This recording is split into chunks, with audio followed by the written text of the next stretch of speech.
This is Master Your Mindset with Coach Mark.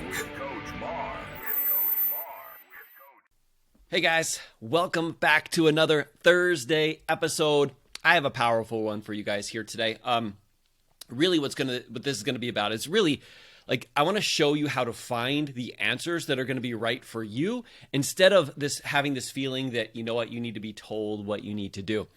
So here's the thing. I know for me personally, when I was first getting started, especially with my health and fitness, I wanted everybody to tell me the actions to take, right? And if you've been following this podcast for any amount of time, the actions are important, but not as important as the mindset, right? As the stories that actually get us to show up. And so that's why I wanted to put this episode together, because I hear this more than anything, right? Especially right now that I have co-created my life coach certification with Josh Coach, as well as being a part of the 626, which is a group where we help entrepreneurs create a six-figure business, actually make a sprint to six figures. Everybody wants to know, what did you do? Tell me about the things that you had to take, or the actions that you had to take to actually get you there. And they don't realize that it's not the actions that I had to take, it's the person that I had to become. And when I became that person, it just naturally for me to do those things, and then I was able to create that for myself. So really, I want to debunk this idea that you have to be told what to do here, because actually it's holding you back, and it's one of the worst things that you can think. So really let's just start off with that. Thinking that you need to be told what to do is the worst thing that you can think for yourself, all right? Thinking that you need to be told what to do. Now, I understand why you might think, hey, this is probably a really great idea, because what I can do is I could use what other people have done and do it myself, and I can get the same exact results. Only that doesn't happen. I want to ask you, do you know people in your life who have been doing some of the same activities as you, but they don't have the same results that you have? And the flip end too, have you been taking actions that you've seen other people take, but yet you're not creating that for yourself either? See, the reason isn't that you need to be told what to do. It's that you need to find actually what's going to be working for you. And if we keep thinking that, over and over and over again, I need to be told what to do, what's going to happen is that it's going to start to feel like this isn't possible for us. We're not going to get the same results. And then we're going to actually do the worst thing. And that is self-sabotage, which is a version of shame, shaming ourselves in terms of this isn't possible for us because we tried it and we did the same exact thing over there that they did. And so there must be something wrong with me. But that's not the case. All right, guys.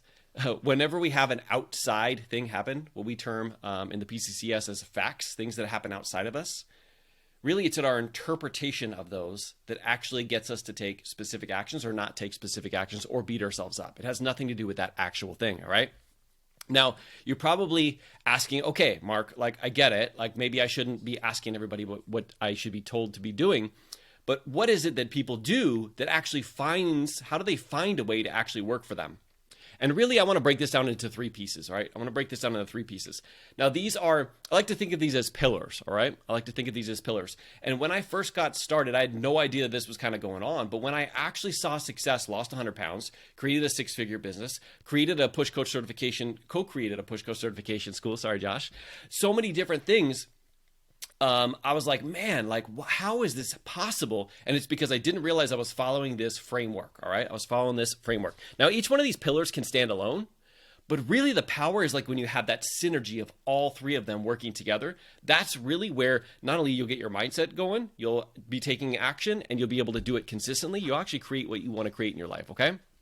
So the first pillar, if you could guess it, because you're here on this podcast called Master Your Mindset with Coach Mark, is mindset, okay? It's the first pillar. Now, I want to read this definition of mindset to you because I think it's super important, because a lot of times people get mindset confused or it gets them overwhelmed. And I want to make sure that you are on point when it comes to this. So your mindset is a set of beliefs that shape how you make sense of the world and yourself. It influences how you think, feel, behave, meaning the actions you take, in any given situation. I like to think of mindset as the collection of stories and thoughts that are here in my brain. A lot of times they're automatic. A lot of times they're beliefs that I've thought over and over so many times that they feel real. But what's awesome is when you understand that, you can actually tweak it and actually change a belief. A belief, it feels like a truth to us, but it's not, right? It's not one of those things that everybody can universally agree on, all right? Now, here's the thing. If we all have different struggles, we all have different pasts, we all have different beliefs, we all have things that have happened in our past, strengths, weaknesses, all those kind of things, right? It would make sense that we would go through different situations in our brain to get us to actually take action. Now, here's one of the reasons why you're going to hear me talk a lot about our programs that we have here, because it's very specifically designed for people who are like leaders, people who own businesses, who want to excel to the next level. Because generally what happens is there's a handful of different thoughts and beliefs and stories in here that actually don't get you to take action, which is different than another group of people, which is different than anybody else over here. So it's kind of like a personalized thing. So as you hear me on these podcasts, and if you listen to Josh's podcast, you're going to notice that like we come up with different scenarios, and we will help you like really find that what we call heart story, heart voice that will get you to show up. But it's different for everybody because we all have different paths. And this is kind of like the reasons why it doesn't work for us like it worked for somebody else. It doesn't have anything to do with you you not being worthy enough. And it also doesn't have anything to do with that thing, because I've seen people lose weight by wrapping something around their body. And I've seen them lose weight because of that, right? And so it doesn't have anything to do with that activity. It has everything to do with like its congruence with what you're kind of doing. And then also the mindset about what you're actually focusing on here that's getting you to take action or not, all right? This is really why we use the push method. You're going to hear the push method over and over and over again also on this podcast, because it's that universal leadership tool that helps you find what you're creating in your life. And if you decide, it can help you create something else entirely different. It's like that universal thing. It's that universal way not only of asking questions, but really having a framework to work through this so you can get on point. So if you're somebody who's like, man, I struggle with mindset all the time. And by the way, that was me. That was definitely me. And now everybody's like, Mark, how are you getting yourself to take action? How come you're so like positive all the time? By the way, I'm not positive all the time. Like today, for some reason, I woke up with a ton of energy. I don't know why, but mine is overflowing like this too. It's just the way that life is, up and down. By the way, I just made a gesture here. It's because this podcast is actually being uploaded to YouTube now. So if you actually would rather listen on YouTube, or you'd like to actually see this video live, or not live, but in the recording, you can go to my YouTube at Mark Hildebrand Coaching to actually find it. But I got to remember that when I'm actually recording a podcast, because if I'm doing the up and down waves of my hands, you guys don't get a chance to see that if it's just on podcast, right? Okay, so this is really why we use the push method. It's because you have to identify what is actually holding you back, which is different than many, many other people based off of your past, based off emotional experiences, and really getting to like the nitty gritty to really unlock that so that you can get to the next pillar of the equation, right? The next step. And that is the tactics. That is the tactics. Now, tactics, the way I describe it is it's an action or strategy that's carefully planned to achieve a specific end. Really what it is like the actions that you're going to be taking, right? It's like, hey, this is what's worked for me. Maybe it'll work for you, all right? It's like going back and really finding what was actually the things that move the needle in your business, right? It was actually finding out that it wasn't that you had to send 100,000 messages to people. It was how you had to create demand, and you had to create that mentality where people are coming to look for you. And then once they see you, they're like, I don't know what you're doing, but I want to work with you. You see how there's two different things there? Well, you would go back and you would find the tactics that allowed you to create that. That's really what we did in the 626, is finding those tactics that helped Josh become a 7-figure business owner. But really, like, using the tactics are important, but not when you don't have the mindset.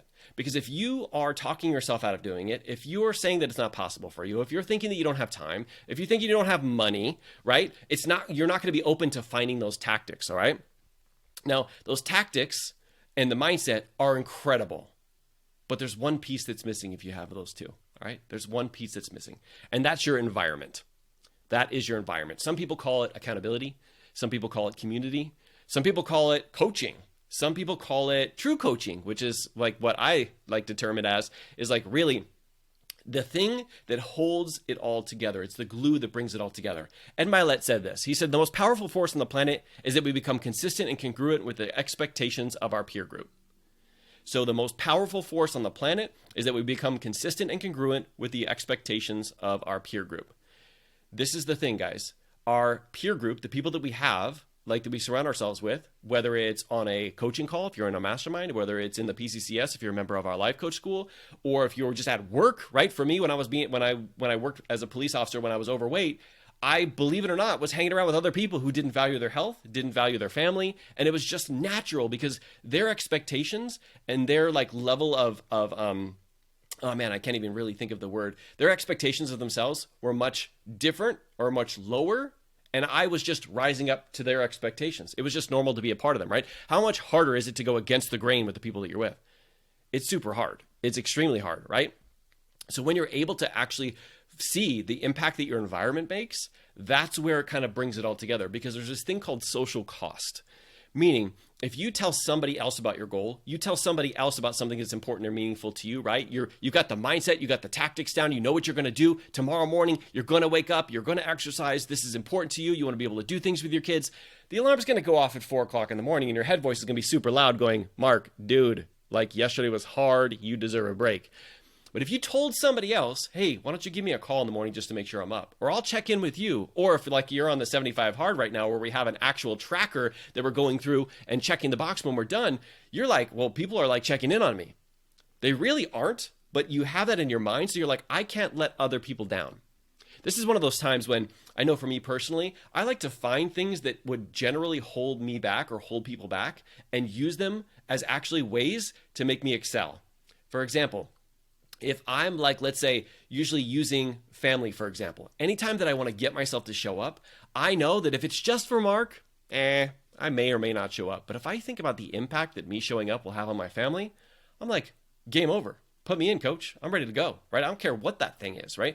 And so that's what I do is whenever I think about giving a huge speech in front of thousands of people, like doing things outside of my comfort zone, I don't think about Mark and what Mark's going to feel like. I think about like, what kind of impact is this going to make on my family?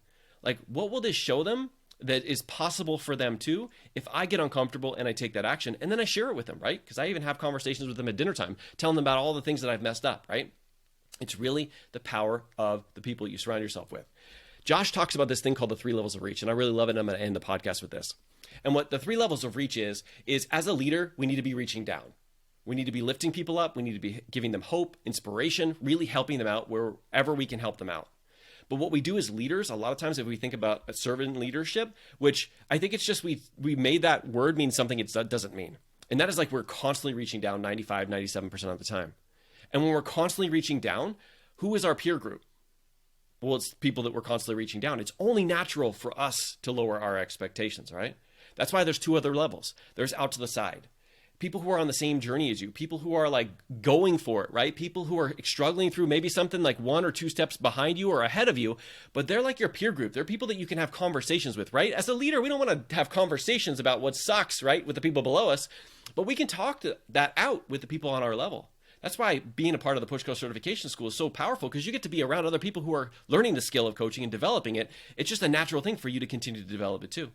But then there's reaching up to a team, to a book, to a coach, to a mentor, to somebody who's like ahead of you, and they have a path that they have traveled themselves. And here's the thing, guys, they know the mindset that it took to get there, all right? Everybody's like, hey, but the actions, I want to follow Josh for the actions. And you know why that doesn't work? Because if you don't have a 6-figure mindset, you can't have a 6-figure business. He can give you all the 6-figure sales tactics and the sales system to get you there, but it'll be irrelevant, because if you don't have that 6-figure mindset, it won't be possible, all right? And that's really what the 3 levels of reach is. You have to reevaluate, how much time am I reaching down, how much time am I reaching out, and how much time am I reaching up? And you will know your results based off of who you surround yourself with, right? Now, one of the things that I talked about a little bit earlier is true coaching, all right? True coaching. One of the things that I want to end with is we have these 3 pieces right now, but remember, the first most important piece is your mindset, all right? Your mindset will get you to show up and start taking actions, and you'll find out what actions to take, what actions not to take when you take them, all right? You cannot improve in action, right? You have to always be acting in order to be able to improve, all right? But true coaching, what that is helping you find your answers through the power of questions. Helping you find your answers through the power of questions. So once you know that mindset, tactics, and environment are important, it would behoove you to find a system, a team, a coach, somebody to connect with that is that has something that you want to create for your life, but also like has the same values as you, so that way you could learn the right mindset, you can follow the proper tactics and find things that work and don't work, right? There's still going to be times like that, and make sure you're in the same environment with other people who are raising themselves up, all right? Now, I'm not saying this because I think everybody in the world should join Josh and I, all right? I'm just saying that you need to find a team, a person, a mentor, somebody to help guide you along that path, to help you with the correct mindset, the correct tactics, and having an environment that's kind of set up for success, all right? And of course, if anything like that is something you're looking for, We have the Push Coach Certification School. If you're looking to develop true coaching, you're looking to actually use it for yourself or for others. That's how we teach you in there. We actually teach you also how to create a business around it. But then also we have the 626, which is what we do. We actually help business owners, help them make the sprint to six figures so they can create the freedom that they want in their lives. And really, it's something that only being a business owner actually gives you the opportunity to do, in my opinion, because being able to now be a police sergeant, now it's about 20 years going on in January, and that's when I'm going to retire. And I would have never been able to do that if I did not, number one, learn the skill of coaching, but then be willing to actually get uncomfortable and start helping out other people. All right. All right, guys, I hope this episode hits home for you. You do not need to be told what to do. You do not. You need to have the right mindset. You need to figure out what some of those tactics are by putting yourself in the right environment. And by doing that, you will be taking actions and you will find out what works for you. And remember, if you try something and it doesn't work for you, it has nothing to do with you or your worth. It is 100% possible for you. I 1000% believe it, even though my math teacher would tell me there's nothing more than 100%. I 1000% believe it is possible for you too. Can't tell you that often enough. All right. I appreciate you guys so much for listening to this episode. I hope you like a little bit of the direction of the show. Reach out if you have any questions. Reach out if you're thinking you're loving this or you're even hating it. It's okay. I take feedback, whatever I can get. I appreciate you guys so much for making it here to the end of another episode. And I look forward to seeing you guys on Monday. All right. All right. You guys stay safe out there. All right. Bye.